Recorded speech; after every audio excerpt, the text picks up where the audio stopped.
of these things, it's almost, in some cases, people don't want to hear it. Some people just don't want to hear it. Like, no, they're used to their life. They're used to doing whatever they're doing in their life. But most people, it's almost like they've never heard any of this stuff before. They've gone to Shul Torah. They've gone to the Beit Knesset. They've done, they've prayed here and there. They had a bar mitzvah. But when you tell them, listen, you're not allowed to drive on Shabbat, and they tell you, no, but what if I'm driving to Shul? And you explain to them, no, you can't drive to Shul. You can't do a mitzvah by doing a sin. There's no such thing.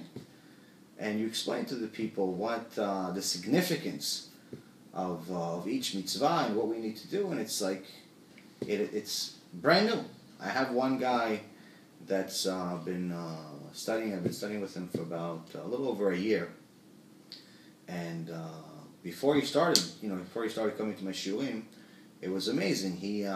He's been driving to shul for 20 years. And he told me, no one ever told me I'm not allowed to drive. No one ever told me.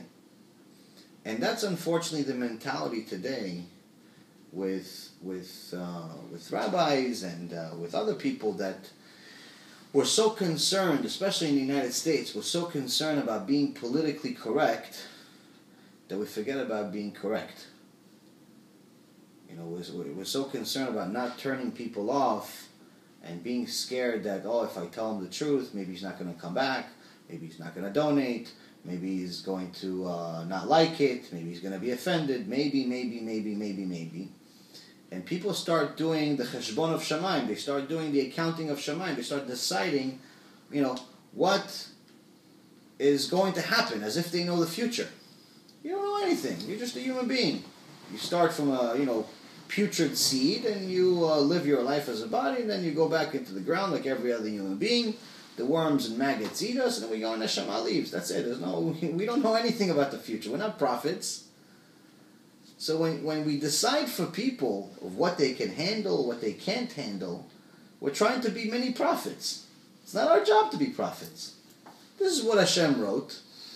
And that's all we say. It's not our business to say to decide which part is good, which part is not good. I'm sure that when Hashem wrote the Torah, He took us into our generation into mind and said, okay, there's going to come a generation that's so far from Torah that people are going to be scared of keeping Shabbat, or people are going to be scared of they're going to be embarrassed to wear a kippah in the street because they don't want their non-Jewish friends to make fun of them.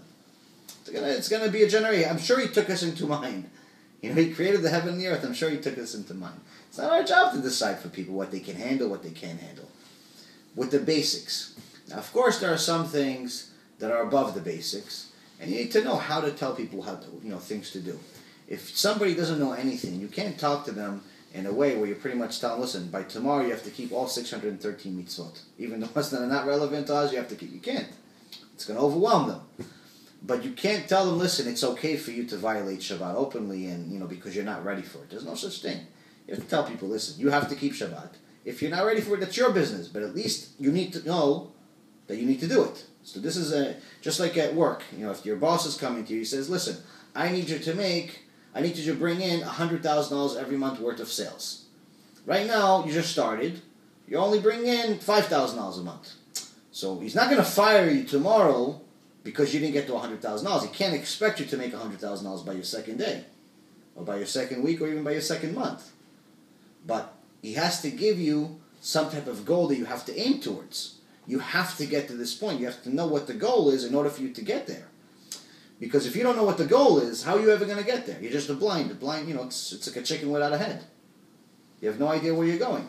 So if you tell somebody, listen, it's okay for you to drive to shul or drive on Shabbat and not keep Shabbat for now, and eventually you can keep Shabbat, the reason why that's a flawed strategy, despite the fact that it's very, very popular today, where people tell people that they can drive on Shabbat as long as they're going to Beit Knesset, or maybe one day they'll do Tshuva, it's a completely flawed mentality, because in a human mindset, we're always going to listen to the Yetzer Hara's opinion.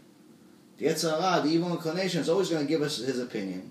And he's going to tell us eventually, even if we're starting to keep mitzvot in 2 months, and 3 months, and 4 months, and 5 months, and then eventually the rabbi comes there and he goes, okay, listen, it's time for you to keep Shabbat.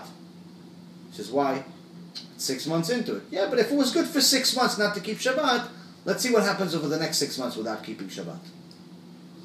So a year passes, and the rabbi comes back, okay, no, it's time for you to keep Shabbat. Yeah, but if it was good for me not to keep Shabbat, you said it was good. It was okay for me not to keep Shabbat for 6 months.